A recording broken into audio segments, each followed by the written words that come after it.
I'm Stephen Patterson, scientist with Novanesis. We have 3 granular knock-ins. We're testing a competitive granular, a crumble granular, and our new improved granular. This dustiness assay is set up in a way where we can pull vacuum while dropping these samples through this column. 30 grams of a granular sample will hit the bottom of this box, and pulling at 15 liters per minute of air creates some dust, and they will be pulled through a filter disc where we can measure that dustiness. Okay, let's start off by testing the competitor granule. The first thing we're going to do is tear our filter. So we need to zero this out so we can measure it after the test.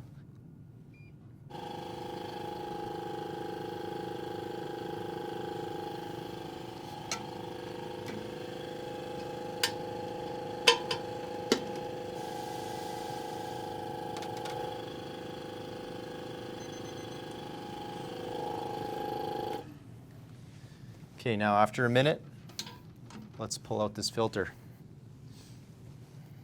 Now we can weigh the filter, see how the weight of the dust on there. The competitor granule came in at 0.0091 grams. Let's clean the instrument and move on to the crumble granule. Okay, let's perform the dustiness assay on the crumble granule. The minute being elapsed, let's open this up and see what's on the filter. The crumble granular comes in at 0.0022 grams of dust after running it through our equipment. Okay, now let's perform the dustiness assay on the improved granular.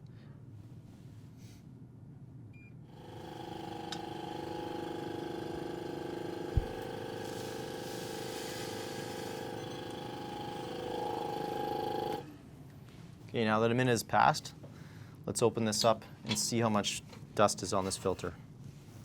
Not very much. Fine layer of dust on here.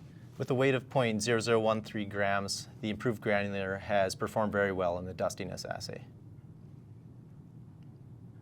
After completion of the dustiness assay, we see the competitor granule here has a lot of dust produced on the filter, where the improved granular shows little to no dust when performing this test.